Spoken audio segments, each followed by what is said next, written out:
अंत भला तो सब भला। रोली की शादी उसके माँ बाप एक आलसी लड़के से करा देते हैं। चलो, रोली की शादी हुई और हमने गंगा नहाई। और क्या, बेटियां तो होती ही हैं बोझ। हाँ, पर अब क्या चिंता, उतार तो दिया बोझ तुमने, अब वो लोग समझे। ससुराल में रोली का पति कहता है, देखो, मैं कोई काम नहीं करता, ये बात तुम्हारे मम्मी पापा को बता दी थी मैंने। अब जो किराया आता है दुकान का, उसी से घर का गुजारा करना है। कभी भूल से भी कोशिश ना करना किसी चीज की डिमांड की। क्या मम्मी पापा को पता था कि आप कोई काम नहीं करते? और क्या, बड़ा अच्छे से पता था। उन लोगों को तो तुम बोझ लगती थी, बोल रहे थे कि बस शादी कर लो और कोई मतलब नहीं है। रोली को यह सुनकर बहुत गुस्सा आता है, लेकिन करती भी तो क्या, क्योंकि वो जानती थी कि उसके माता पिता ऐसे ही हैं। जैसे तैसे रोली दिन काट रही थी। रोली को एक प्यारी सी बेटी होती है। धीरे धीरे वो बड़ी होती है और उसके साथ उसकी जरूरतें भी बढ़ती जाती हैं। सुनिए जी, अब तो सिमी बड़ी हो रही है, उसका स्कूल में दाखिला कराना है। मैंने अब तक तो जैसे तैसे समय काट लिया, लेकिन मैं बच्ची की परवरिश में कोई कमी नहीं रखूंगी। अरे क्या है यार, अब तो लगता है कोई ना कोई काम ढूंढना ही पड़ेगा। अब पति रोज काम की तलाश में जाता और बिना किसी काम के वापस आ जाता। रोली समझ जाती है कि पति के अंदर अब काम करने की क्षमता नहीं है। वो बेटी को उच्च शिक्षा देने के लिए कुछ करना चाहती थी, लेकिन करती तो क्या करती। एक दिन रोली की सहेली कहती है, रोली, मेरी कोई औलाद नहीं है। अगर तू मेरी औलाद को जन्म दे तो मैं तुझे तेरे मुंह मांगे पैसे दूंगी। अरे, तेरी औलाद को मैं कैसे जन्म दे सकती हूँ? सरोगेसी से। बच्चा मेरा और वैभव का ही होगा, लेकिन कोख तेरी होगी। ये संभव है रोली। रोली कुछ सोचकर कहती है, मुझे मंजूर है, लेकिन मैं इसका 2 लाख रुपया लूंगी। अरे कोई बात नहीं, मुझे मंजूर है। रोली खुश हो जाती है कि एक बच्चा पैदा करने का उसे 2 लाख रुपया मिलेगा। वो घर आकर पति को बताती है, वो भी खुश हो जाता है। अब क्या था, डॉक्टर के पास जाकर सहेली का बच्चा रोली की कोख में पलने लगता है। मुझे 20,000 चाहिए मेरे बेटी के एडमिशन के लिए। हाँ हाँ ठीक है, मैं उसके एडमिशन से लेकर सारे खर्चे उसके अकाउंट में डाल रही हूँ। रोली की बेटी का एडमिशन हो जाता है। रोली को लगता है कि वो अब सब कुछ ठीक कर देगी। दिन और महीने आगे बढ़ते हैं। अब एक दिन, एक बात कहूँ जी, काश इस बच्चे को मैं रख पाती। मैं अब इससे काफी जुड़ गई हूँ। अरे यार, पता नहीं किसका बच्चा है, अपने पास है ना अपनी मुन्नी।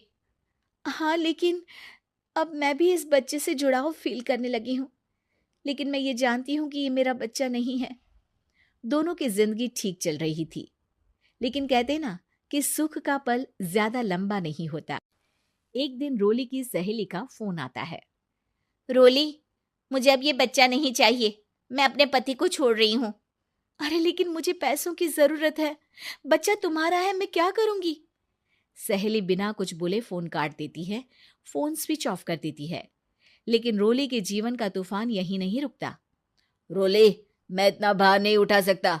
आज पढ़ाई का पैसा मांग रही हो, कल को शादी, कॉलेज और पता नहीं क्या क्या। मैं तुम्हें छोड़ रहा हूँ, अपनी बच्ची उठाओ और निकलो इस घर से। अरे पर मैं कर तो रही हूं ना बच्चे के लिए काम, आप आराम से रहिए ना। क्या काम कर रही हो, देख रहा हूं मैं। ये छोटा शहर है, यहाँ लोगों को बात बनाते वक्त नहीं लगता। तो मैं क्या करूं? ज्यादा पढ़ी लिखी नहीं हूं, कैसे घर के खर्चे चलाऊं? और आप तो काम करना ही नहीं चाहते।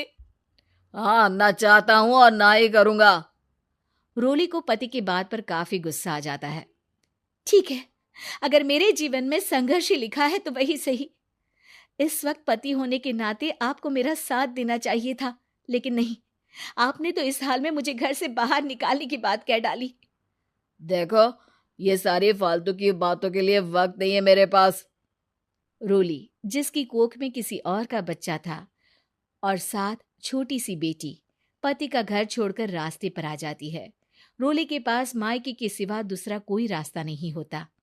अरे रोली कैसी है? कितने दिनों के लिए आई है? हमेशा के लिए माँ। वो माँ को सारी बात बता देती है। ओए लड़की, इतनी हिम्मत का काम कर लिया। अरे ना ना, यहाँ कोई जगह नहीं है। तुम तो अपना बोरिया बिस्तर उठाओ और निकलो यहाँ से। रोली के पास अब मायके का रास्ता भी नहीं बचता। वो चुपचाप बच्ची को लेकर जा रही थी कि उसे दर्द होता है और वो डॉक्टर के पास चली जाती है और फिर वहां वो एक प्यारे से बेटे को जन्म देती है। कितना प्यारा है, कितने अभागे हैं इसके माँ बाप जो इसके पैदा होने पर भी नहीं है। तभी वहां डॉक्टर आ जाती है। रोली, बच्चे के पिता तुमसे मिलना चाहते हैं। आपका बहुत बहुत शुक्रिया। मैं इस बच्चे को पालूंगा, भले ही इसकी माँ ने इसे छोड़ दिया हो, पर मैं अपनी जिम्मेदारी निभाऊंगा। तो क्या आप मुझे इसके पैदा करने के लिए जिन पैसों की बात हुई थी वो भी देंगे? हाँ, और साथ ही आप चाहें तो मेरे घर में रहकर मेरे बच्चे की देखभाल भी कर सकती हैं। मैं उसके लिए आपको सैलरी दे दिया करूंगा। रोली को लगता है कि जैसे भगवान ने उसके लिए सुकून का रास्ता खोल दिया। वो अब मुकेश के साथ उसके घर चली जाती है, जहां रहकर वो उस बच्चे की देखरेख करती है। अब मुकेश के घर को रोली अच्छे से संभाल लेती है, उसके लिए खाना बनाने से लेकर बच्चों की देखभाल और घर की देखरेख। धीरे धीरे मुकेश को रोली से प्यार हो जाता है। रोली, तुम्हारी बेटी और मेरा बेटा बिल्कुल भाई बहन की तरह साथ रहते हैं। हाँ, आखिर है तो एक ही कोख के बच्चे, अटैचमेंट तो होगा ही ना। रोली, तुमने घर और मुझे दोनों को संभाल लिया। ये तो मेरा काम है।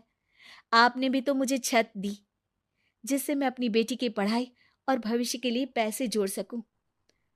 अब रोली, क्या तुम मुझसे शादी करोगी? अब मैं जानता हूं तुम्हारी भी शादी कुछ खास अच्छी नहीं रही।